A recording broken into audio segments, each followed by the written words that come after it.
late in the 90s. Clarence, so you've seen a lot from this organization. And I said about 45 minutes ago, I said, Jerry has a high tolerance for a little chaos, dysfunction. He's almost like a band manager of a rock and roll band in the 80s. You know, somebody was overdosing. You just had, you had to run the band.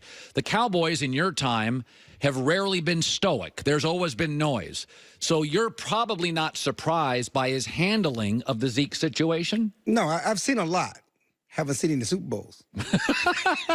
Good point. 3 playoff wins. I started covering the Cowboys in 1997, so I got the retirements of Troy Aikman, Emmitt Smith, Michael Irvin. I got the Quincy Carter years, the T.O. years, the Romo Costa years, and now the Dak and Zeke years. So there's 3 playoff wins. But it doesn't, I would say if what you just told me are the teams you've covered, this field, because Dak's kind of a low-key personality. Oh, yeah, but you forget the T.O. years? You forget the Quincy Carter years? You forget all that other stuff, the Alonzo Spellman. Jerry has managed issues from the beginning. You know, again, I got the end of the dynasty. That's when Michael Irvin was going through his court cases. Yeah. Okay, Barry Switzer, my first year on the beat, Barry Switzer got popped for carrying a gun at the airport. Okay? You know, you got the Jerry Brown getting killed by his own teammate. That's been all a part of this whole time that I've been on the Cowboys. So Jerry's always been able to manage issues and situations and distractions. And this thing here is no different. But to me, this is sport for Jerry. Negotiations, the art of the deal. This dude here got the stadium built in a recession, okay? He got his practice facility paid for by a school district with free land and free money. The art of the deal. So why it's personal for these players, for Jerry, is sport. That's fascinating. Got the Cowboy Stadium built in a recession. And paid off. Paid off beforehand. And I think it was even over budget. Yeah. It was over budget, but it was built and paid off. You know, I was thinking about this. If you look at the history of great decisions and great, like Kobe and Phil Jackson actually were perfect. Kobe was he was chasing Michael, and Phil was chasing Red Auerbach. They were both aspirational, and it worked for a long time. Manny Machado and the Dodgers didn't. Manny was chasing money, and the Dodgers don't like to pay it, and they're about their farm system. Relationships matter a lot. Dak's personality, to me, works with Amari. SEC, hard workers, head down. Dak and Zeke. Come on, man. Stop. Are they... Just stop. Just stop. You're trying to pit them against each other. They're all together. You remember the triplets? You forget the triplets? You're talking the Dolphin? Who were the triplets? The triplets, really. Michael Irvin, Troy Aikman, Emmitt Smith. It all goes hand in hand. It's not Dak and Amari and Zeke over here. It's all 3 of them that make this offense go. Jason Garrett has built this offense. He was on those 90s teams. He's built this offense similar to that triplet offense, that 90s offense. And they want, whether you go back to Tony Romo, Dez Bryant, DeMarco Murray, it's the same variation of the same philosophy. They need all 3.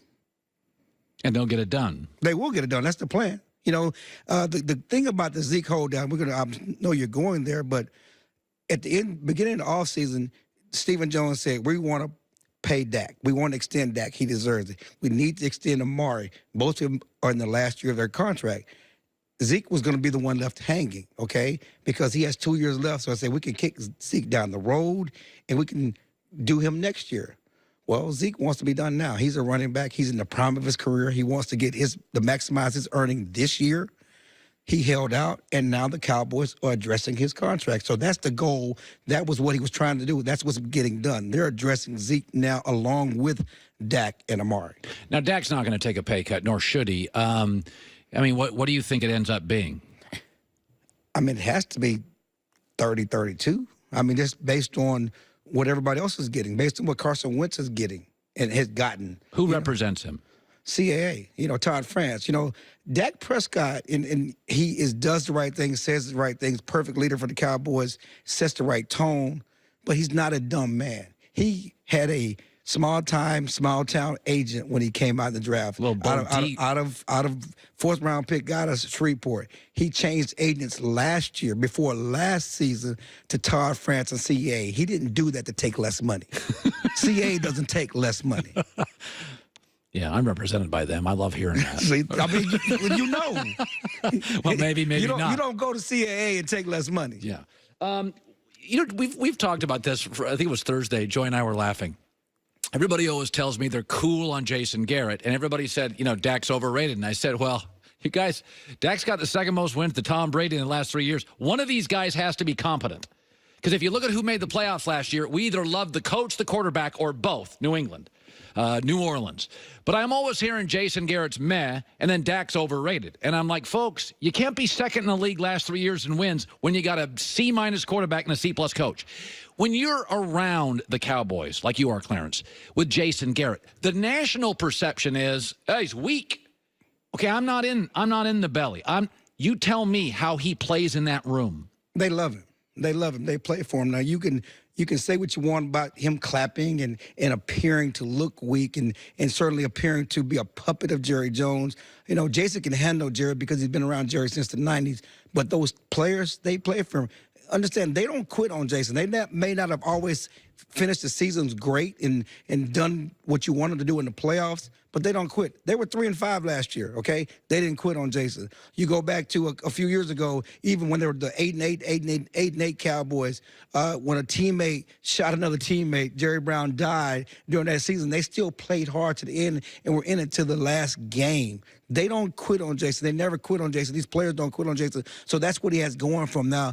He needs to manage the game better, certainly do something to get these guys to win in the playoffs.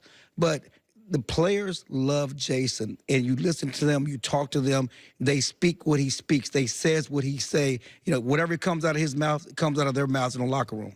Yeah, that's usually a pretty good sign that he's got a narrative and the players follow. Yeah, and Jerry wants to keep Jason. Again, Jason is the only coach to let Jerry be Jerry.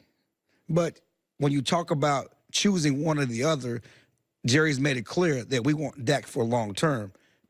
Jason is on the final year of his contract. He needs to win this year. He needs to at least go to the NFC Championship game, if not the Super Bowl, to get extended. So Jerry's making a decision already about, I believe in Dak long term. I don't know if I believe in Jason long term. He has to do more. By the way, there's a lot of mouths to feed. I've been on this thing for the last couple of years that, you can tell me the Cowboys are dysfunctional, but I follow the draft, and I love college football. They do a really good job on draft weekend. That's all I know. I could make an argument if you took the best 8 young players on every roster in the league, Chicago, Philadelphia, Dallas, they probably have as many. That's been done. Somebody did that early this offseason. Players under 25, the Cowboys may have the most and best players under the age of 25 or under. So this veneer that they can be dysfunctional, I think, is highly overstated. That said, there's going to be decisions that need to be rendered, Clarence. They can't pay all these guys. You got to have one lockdown corner, don't you? They got their edge rusher. You're telling me they're Dak, Zeke, Amari. I got 2 linebackers. You got to pay Jalen Smith. He's been unbelievable. Who's not getting paid here? Well, see, you got to understand, right now they need to address the big 3. The big 3 on offense, and that's what they're trying to do.